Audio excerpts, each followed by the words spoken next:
I'd like to start off just by thanking Sue Walsh for inviting me to speak to you today. As mentioned, I am a journalist and newsreader for the ABC and Triple J. In any given week, I read the news to an audience of 1.9 million people. It's a job that can sometimes be stressful, but for the most part, it's fun, fast pace, and an absolute dream come true. But it wasn't easy getting to this point. I lost my vision when I was 6 months old, when blood vessels burst in the back of my eyes, causing my retinas to tear away. I was rushed to hospital, but doctors couldn't really explain why or what had happened to my parents. I had several surgeries and lots of transfusions and was in hospital for about 2 years, but nothing could be done to save my sight.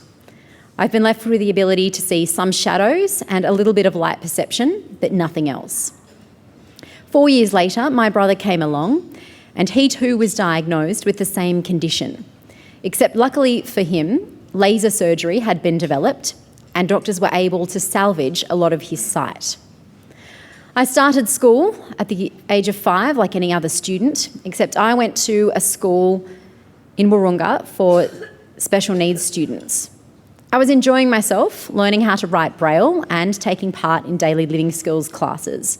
But it wasn't long until the teachers at that school were encouraging my parents to have me transferred into mainstream education. It wasn't an easy decision for my parents. They were incredibly nervous. They were worried that I wouldn't keep up, that I wouldn't make friends, that I'd be bullied, and that I just wouldn't fit in. But a school was found, I was enrolled, and I started at Sacred Heart.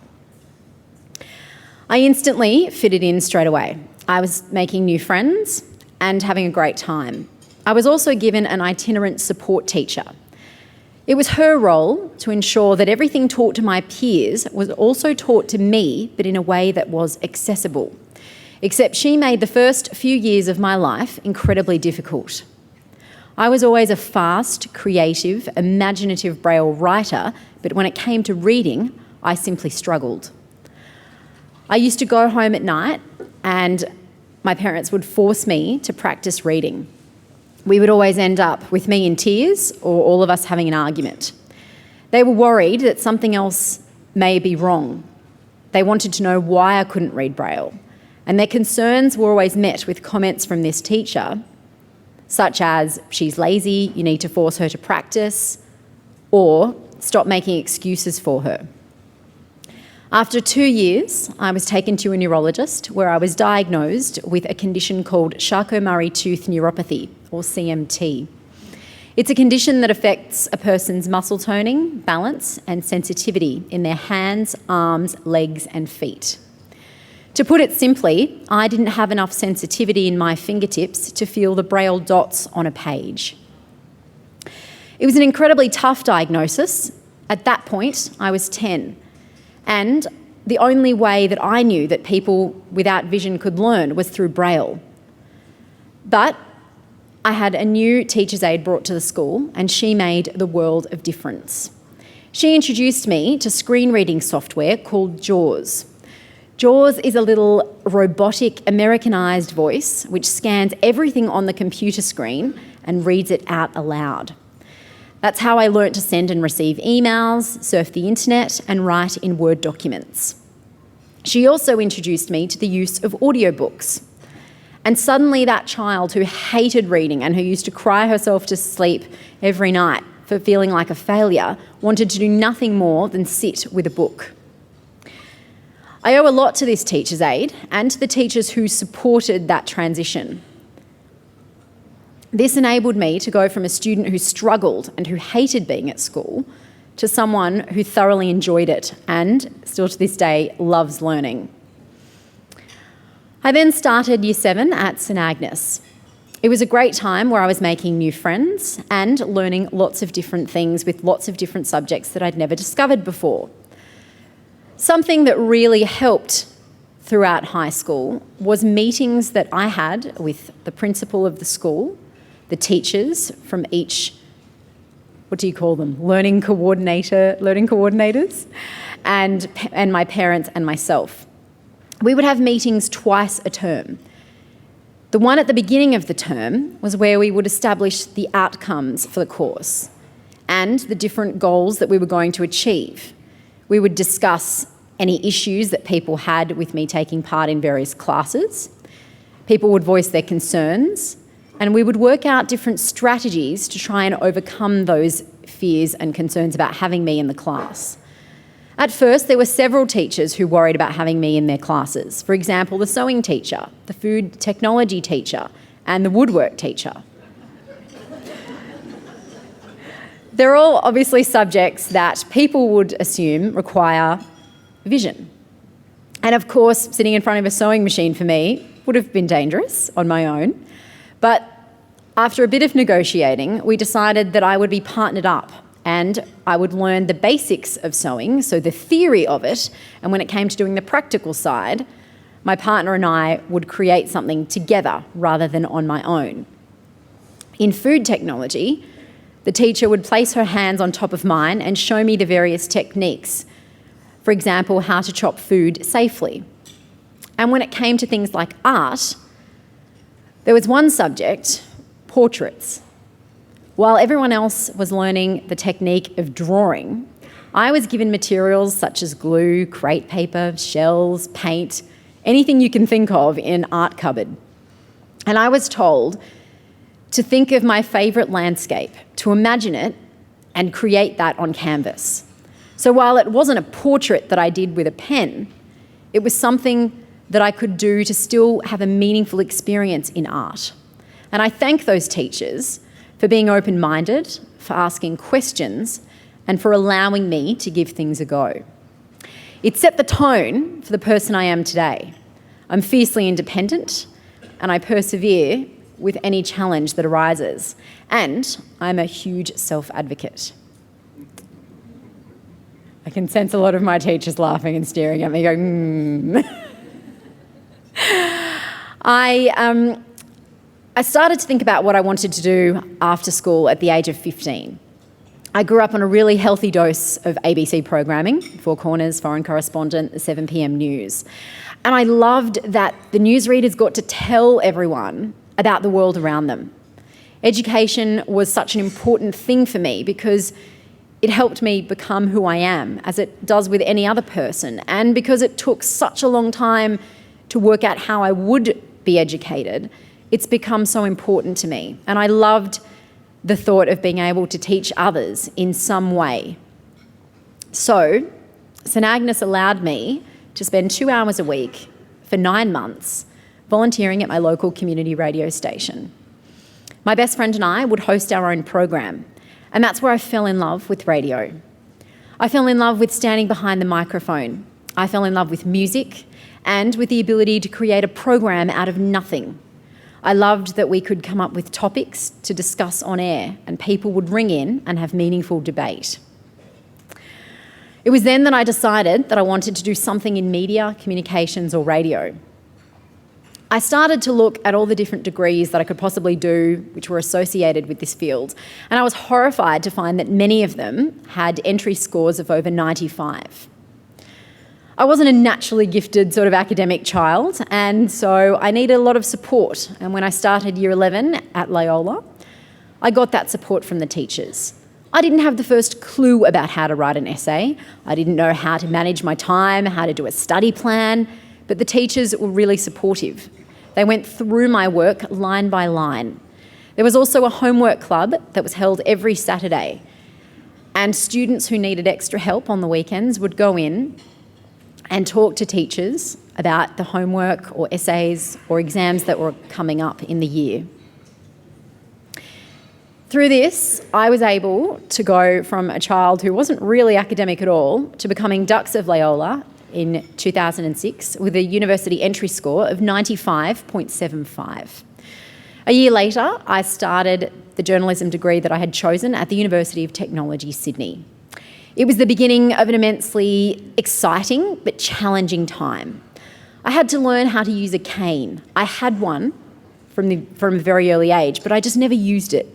Friends would always take me by the arm, take me to where I needed to go. I had people who had cars and they would drive me. And all of a sudden, I had to get on the train in Western Sydney and go to the UTS campus in the city on my own, on a train, and no one I knew was going to the same uni, let alone doing the same course. But I managed that, as well as a full-time study load at university, as well as a full-time paid workload to make some money throughout uni. I also did unpaid internships. I knew that my degree was not going to be the one thing that got me a job once I'd finished my studies. I needed experience. I needed a portfolio. Once I'd graduated from university, I had a really big portfolio and a long CV. I was really excited about the prospect of looking for work. I knew it would be hard, but I thought it would be hard because there were so many people with journalism degrees and very few jobs in the media. What I wasn't prepared for was the discrimination that I had to face. I had some employers tell me that I didn't fit the criteria in the job description, and others were more overt, simply saying, "How the hell can you be a journalist? You can't see." I'm glad I persevered, because in 2011 I beat a cohort of 800 people to receive one of 10 cadetships at the Australian Broadcasting Corporation. As mentioned in the intro, I spent a year working in the Sydney newsroom learning how to be a radio and online journalist, covering everything from sports, courts, politics and finance. I then took a job as a regional reporter in Bega on the New South Wales far south coast and covered everything from forestry, fishing to dairy. I then returned to the job at Triple J in Sydney in 2013, and I haven't looked back. I love that I get to inform, educate and entertain audiences everywhere. But reading the news when you're blind isn't easy. That screen reading software that I used at school has come with me to the workplace. It's been loaded onto a laptop in my studio, and I put headphones on, and JAWS scans all the stories on the screen and reads them out into my headphones, and I listen and I repeat what I hear. It's not the only thing I can hear during a bulletin. I also hear myself through the microphone. I can hear the little snippets of audio that I need to play. And I can also hear a clock telling me when to start and when to finish the bulletin. Triple J bulletins are 3 minutes, and that's absolutely no more and no less. And just to give you a quick example of what I am hearing in my headphones when I'm reading to you while you're in your car or lying in bed at home, I've just got a little bit of audio that, if I could get Paul to press play.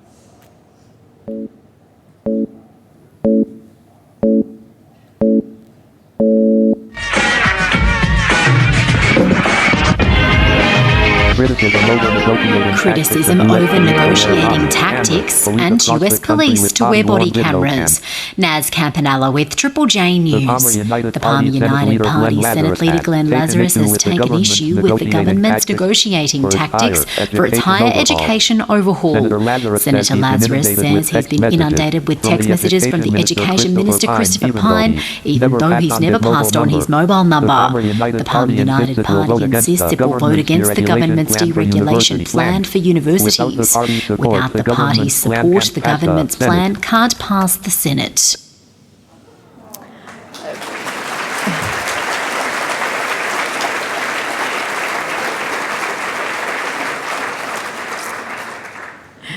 I feel immensely lucky to have the job that I have. I feel immensely lucky with the challenges that I've experienced in my life. At the time, they were tough. At the time, they felt horrible, and I used to think, why have these things happened to me? But they've made me who I am. They've made me strong, and they've made me confident.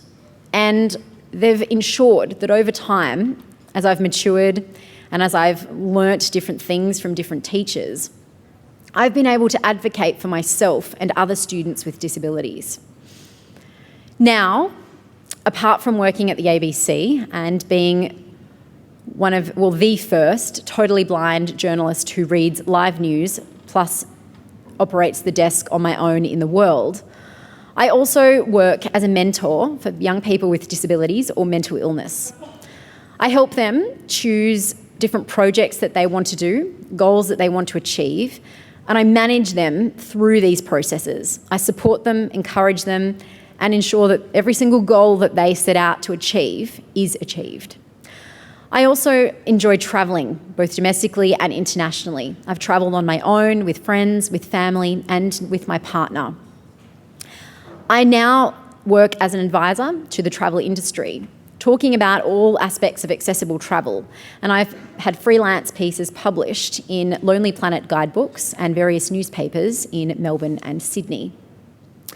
I also now work as a speaker, going to talk to schools, principals, students, and parent groups, as well as the corporate industries, about how to assist their students to achieve different things in the education system, about inclusive education.